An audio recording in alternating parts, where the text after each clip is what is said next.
E o Santos, mais uma vez, vai com time misto para o jogo hoje, pela primeira rodada do Campeonato Brasileiro, fora de casa, contra a Chapecoense, às 20 horas da noite.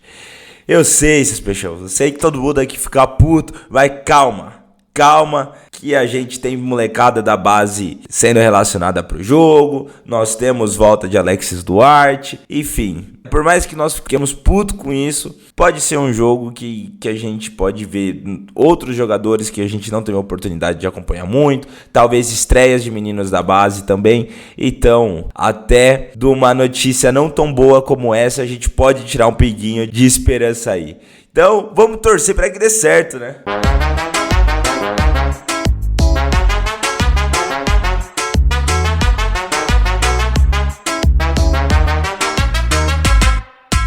Bom, como eu disse, o Santos deve vir com o time misto para a partida de hoje, né? Às 20 horas, fora de casa, contra a Chapecoense pela primeira rodada do Campeonato Brasileiro. Bom, o Santos vai a campo com algumas alterações, tá? Embora ainda não haja uma escalação provável, ainda certa, definida, né? Já é certo que 3 jogadores não foram relacionados para a partida. Entre eles estão Gabriel Barbosa, né? Então foi preservado por risco de lesão, né? Então foi preservado para a continuação do Campeonato Paulista, em que o Santos não se encontra em uma situação confortável, né?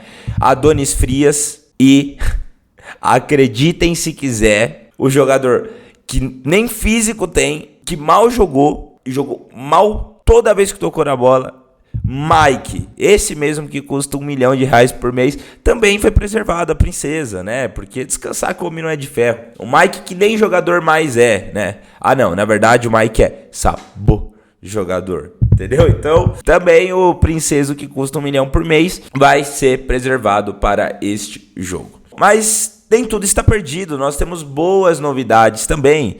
O Santos conta com o retorno de 2 peças importantes. Gabriel, bom tempo, nosso querido menino da vila aí, muita gente cobrava muito, inclusive o Voivoda usar ele, mas muita gente também não sabia que ele estava lesionado, né? Ele passou por uma cirurgia no nariz depois do incidente de trabalho, né, no final do ano passado, e na recuperação também teve um problema muscular, onde ele passou por um processo longo de recuperação, não está 100%, longe disso, fez apenas um treino com o elenco e estará à disposição do Voivoda, mas para jogar apenas alguns minutos. E temos Álvaro Barreal também voltando, que tinha sentido um trauma no quadril, estava ainda com um pouco de dores até ontem, mas já foi relacionado, vai ser reavaliado hoje, mas tudo indica que não só vai ser relacionado, mas como vai para jogo. Tá, vai entre os titulares, o que já dá um certo alívio. E aí, fora isso, nós temos meninada da vila, né? Nós temos o Pedro Assis, nós temos o Rafael Freitas e agora temos também o Pradella, novidade da base, garoto promissor, que inclusive foi cotado pelo Borussia Dortmund, sofreu com uma lesão agora há pouco, interrompeu a sequência, mas um menino promissor que vem como uma opção aí de camisa 9, né? Porque o Santos, além do Gabigol, não tem camisa 9, né? O Santos agora está no processo de empréstimo do Tiquinho, uma vez que não chegaram em acordo quanto à rescisão, inclusive por isso que também o Tiquinho não vai ser relacionado para esse jogo. E aí o Santos traz esses jogadores da base para ser uma opção de 9.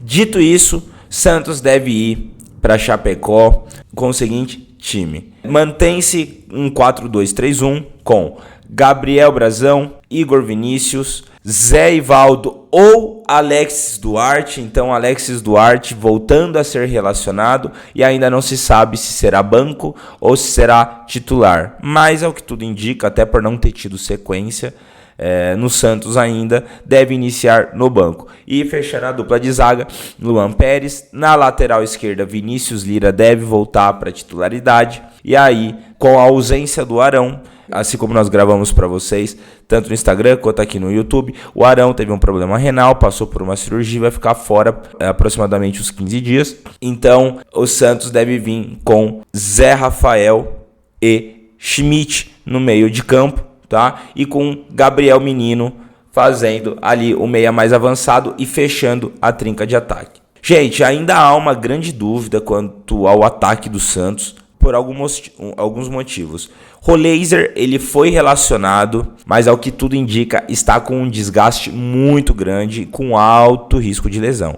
Então, alguns veículos estão falando que ele vai entrar como titular e alguns estão falando que ele também vai ser poupado, pelo menos ali, boa parte do jogo, né? Então, nesta trinca de ataque, pelo lado direito, podemos ter Roleiser ou Miguelito. E no lado esquerdo nós podemos ter Barreal, ao que tudo indica vai ser titular, mas vai ser reavaliado hoje de novo. E dependendo de como estiverem as dores, pode ser poupado também boa parte do jogo. E aí, se não Barreal, devemos ter Cabadeiro, tá? O que realmente é muito triste, né? E é uma das coisas que não dá pra entender no Vojvoda, né? Já que é pra arriscar, pra que vai arriscar com um bagre, né? Que é o Cabadeiro. Pô, por que não arriscar já com o menino da Vila? Que estão sendo levados 3, né?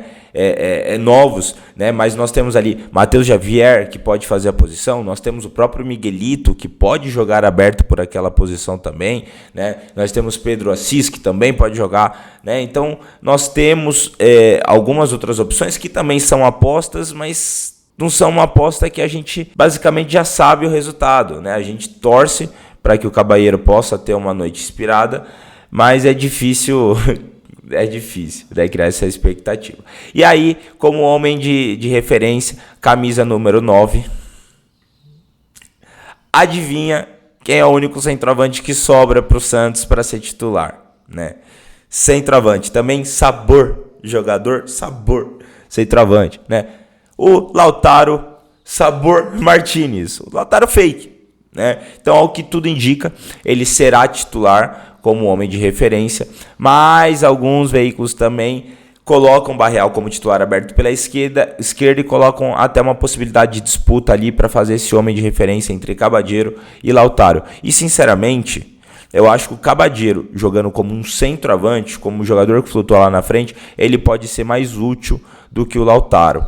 Que também não é muito difícil, né? Só alguém que saiba correr sem tropeçar na bola já é mais útil do que o Lautaro, né? Chamar meu sobrinho de 2 anos de idade e colocar como camisa 9 lá, vai brocar mais gol do que o Lautaro. Então é isso, Peixão. O Santos vem com o time misto. Eu sei que gera um pouco de desânimo por alguns jogadores que nós vamos ser obrigados a ver atuando pelo Santos, pela fase que o Santos está também, principalmente no Campeonato Paulista.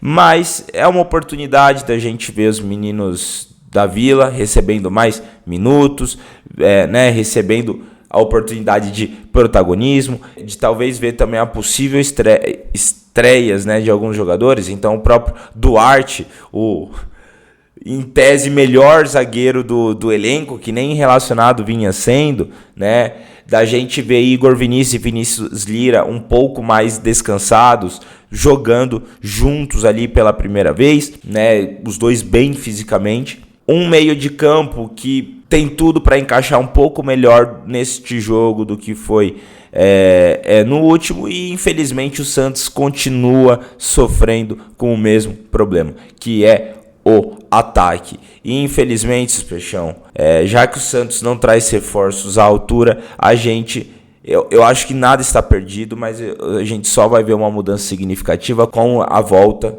e se Deus quiser, bem do Neymar e o entrosamento dele com o Gabigol ali, Barreal voltar às condições 100%, o Roleiser voltar às condições 100%, né? Dito isso, nem se compara, né, os elencos. O Santos tem um elenco muito, por incrível que pareça, né, mas um elenco muito mais qualificado, um elenco muito mais caro. O Chapecoense não vem de uma fase excepcional também, vem tendo uma sequência de empates, algumas vitórias, mas é um time que hoje é muito inferior, né? Para essa partida vem muito inferior ao Santos, mesmo com esses desfalques, mesmo com esses jogadores mistos, e a oportunidade do Vojvoda mostrar pra gente que, embora com esse elenco horrível, curtíssimo, que esse é o grande problema, o Santos ele tem um elenco muito curto, né? ele consegue minimamente ali usar as peças que tem e tirar leite de pedra, que é o que muita gente reclama, né? Mas nós estamos no começo da temporada e eu espero que o Vojvoda possa começar a mostrar isso para a gente. A minha expectativa para o jogo é que o Santos seja quem vai ditar o ritmo do jogo, né? Que o Santos ele se propõe a ficar com a bola, até porque é uma formação tática que favorece isso, né? Então você povoar o meio de campo, ter a bola, poder tocar ela com tranquilidade, né? E poder sair jogando com tranquilidade, fazendo triangulações lá no ataque, com os seus meias ou pontas ali abertos, né? E você tendo o homem ali de referência flutuando ali, né, nas costas do zagueiro, do lado de fora da área, né? Então, eu entendo que o Santos deve vir com a proposta de propor o jogo, de ter mais a posse de bola, de ir para cima, né? E até por isso também a Chapecoense está vindo com um time fechadinho também, né? Um time para povoar meio de campo e tentar não deixar o Santos jogar e jogar no contra-ataque, né? Então a Chapecoense deve vir com um 3-5-2, né? Então deve vir com o Santos no gol, Vitor, Caetano, Doma e João Paulo como o trio de defesa, né? E 5 meio-campistas, com Marcos Vinícius, Camilo, Carvalheira, Jean Carlos e Clark, e fechando a dupla de ataque, Ítalo e Marcinho, né? Então o Chapecoense vem com o meio de campo povoado para brigar no meio de campo, para fazer volume e tentar roubar a bola do Santos, ou pelo menos não deixar o Santos progredir. E nisso, uma vez que rouba a bola, eles têm 2 meias que também são como alas ali, tanto justamente para fazer essa transição em velocidade, principalmente nas costas também dos nossos laterais, né? E tem 2 homens lá de frente que, por ter 5 meio-campistas, não vão precisar ajudar tanto na marcação e vão ficar ali flutuando justamente para receber essa bola no contra-ataque nas costas do time santista, né? Então esse é um cuidado que o Santos vai ter que tomar para este jogo, que embora eu entenda que o Santos seja o favorito, tem que tomar cuidado com esse tipo de lance, esse tipo de jogada da Chapecoense, que é onde pode acontecer coisas que podem surpreender esse jogo, que podem virar uma zebra, né? Deus nos livre, mas essa é a realidade. Então é isso, seus peixão. Eu sei que, de novo, tem muita gente puta aqui, mas, gente, é o nosso primeiro jogo do Campeonato Brasileiro de 2026 e seria muito importante pra gente começar com essa vitória. Então, vamos apoiar primeiro e depois a gente xinga. E sempre bom lembrar que quem tem que ser cobrado, quem tem que ser xingado é essa diretoria. Beleza? Então é isso, seus peixão. Valeu e até a próxima. E bora, peixão!